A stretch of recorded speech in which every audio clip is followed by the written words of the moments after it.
Afternoon, everyone. Thank you.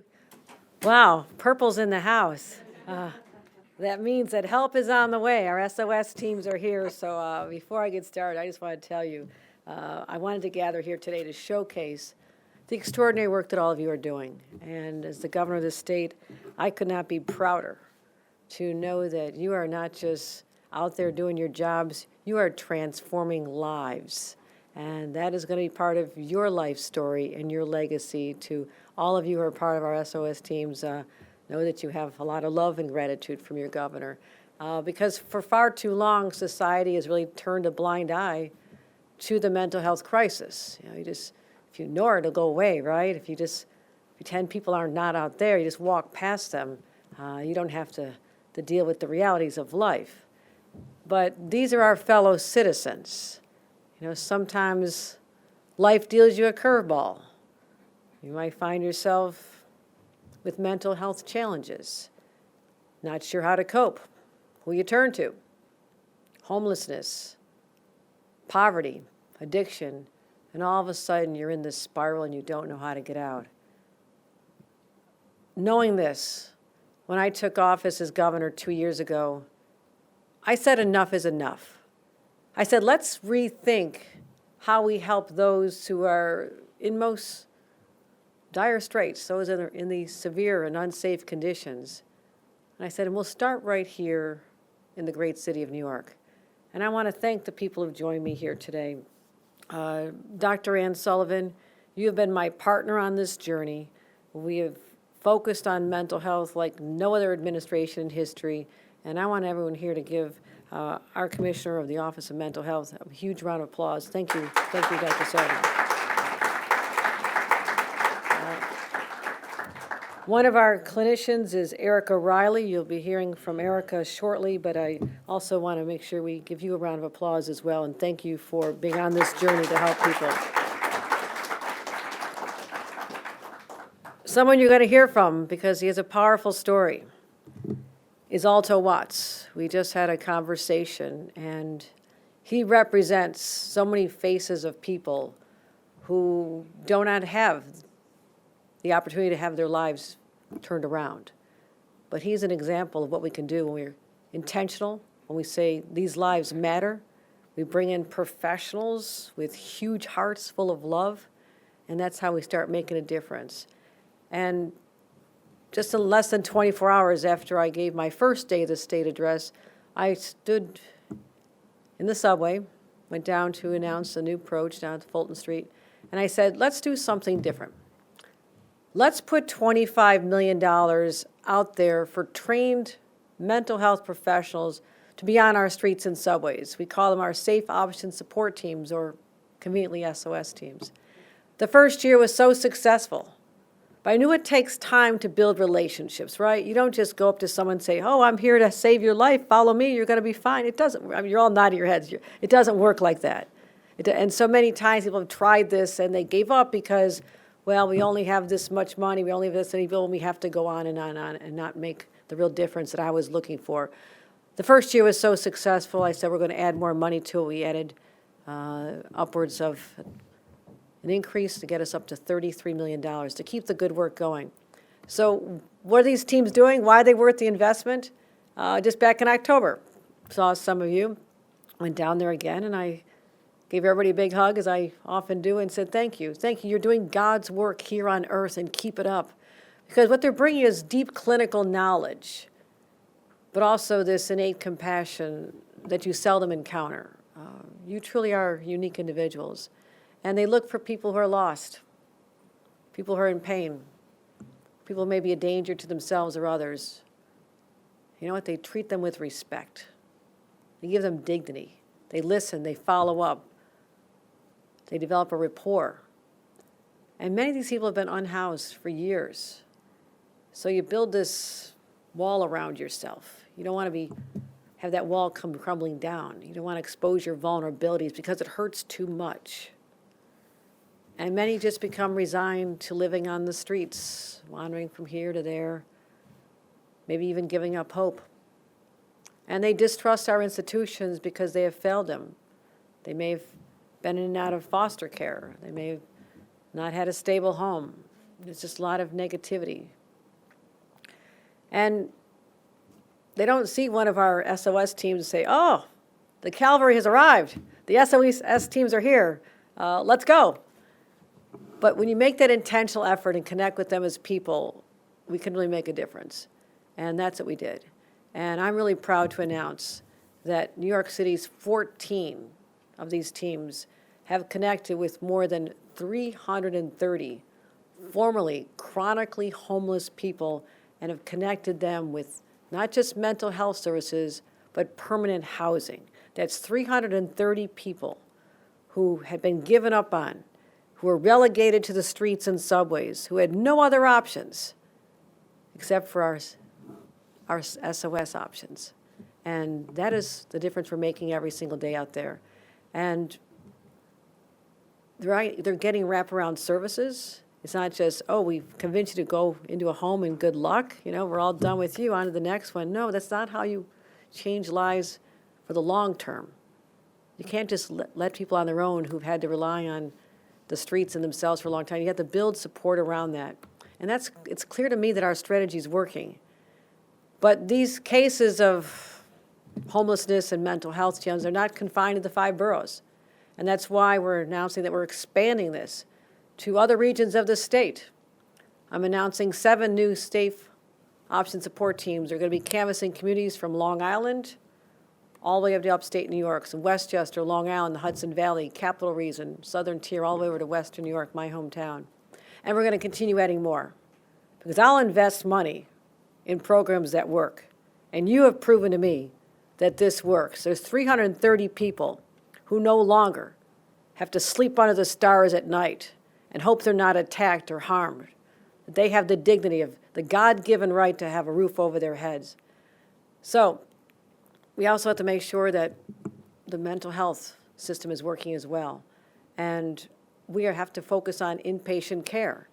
Now, we had a severe shortage after the pandemic. I've stood here many times and spoken about the fact that many beds that had been for psychiatric care were converted to COVID beds during the pandemic.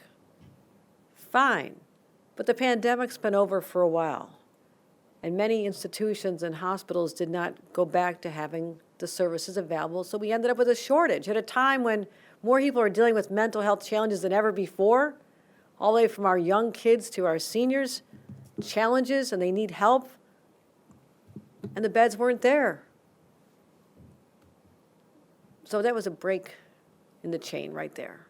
And we've made entire investments in the entire continuum of care. Last year we announced $50 million more to add inpatient psychiatric beds. We're going to keep putting the money out there to make sure that these services are provided for. And also, I want to make sure that we're continuing our psych hospitals, that they're continuing to bring beds back online. And if they don't do it, they say they can't do it, we're holding them accountable. Because I'm not taking no for an answer. You need to be aware that no doesn't work very well with me. And so far, because of our diligence and pushing forward, we have over 500 beds have come back online from our community hospitals. We're also stepping up our efforts at our state-run facilities. I promised 150 beds last year would come back online. We were ahead of schedule, already ahead, and now we're going to do another 200 more, including 75 beds for those who've had repeated run-ins with the law, who need extra services, for people in crisis, who need to be on that road to recovery. But here's what happens.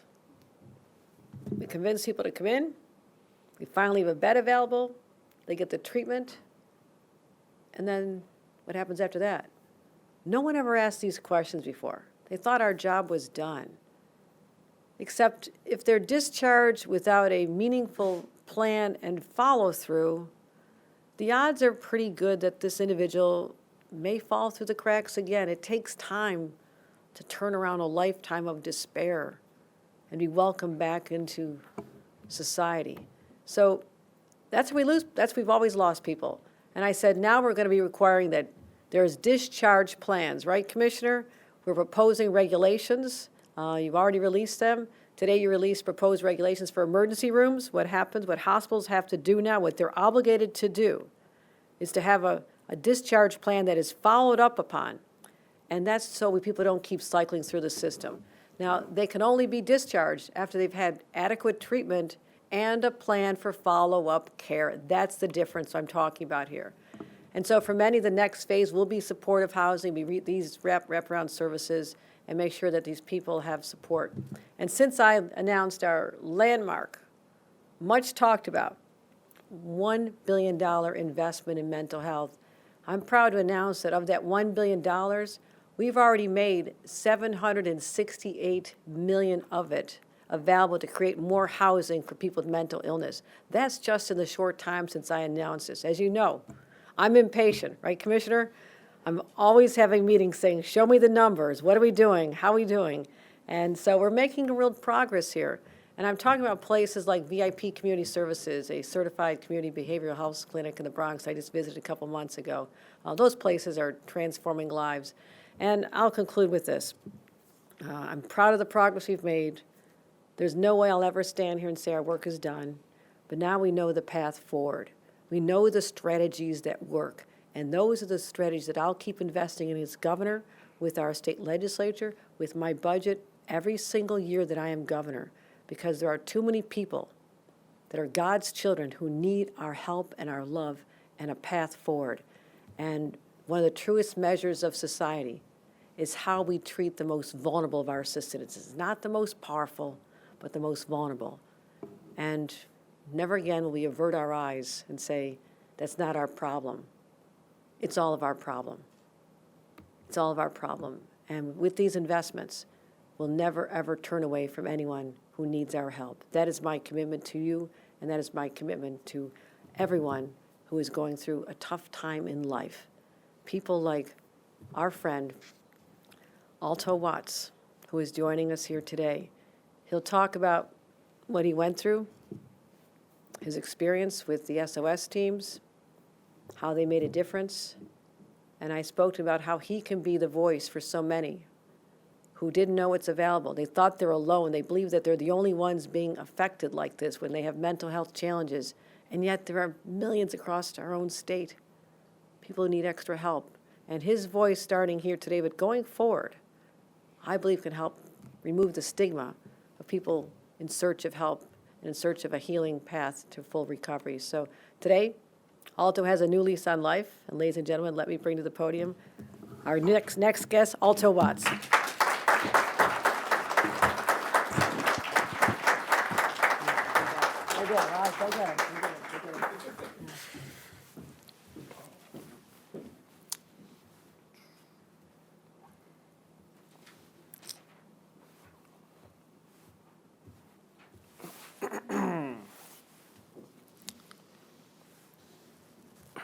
Hello, my name is Alto Watts. Not gonna lie, I'm a little nervous, but I'm glad to be able to be here and share how these teams have helped me personally.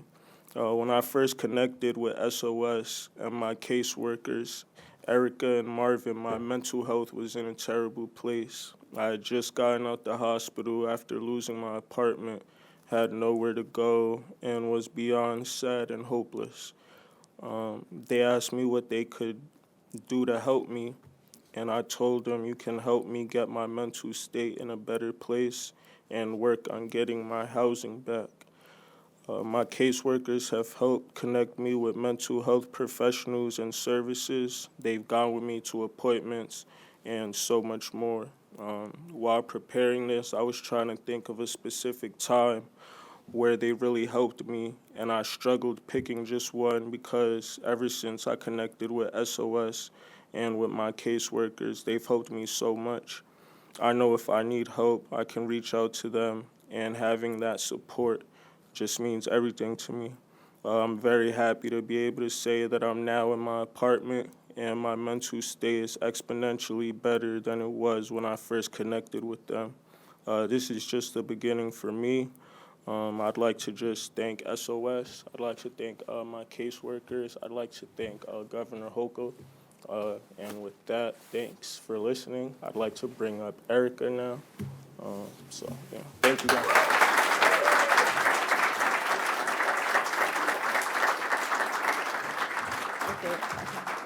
Hi, everyone.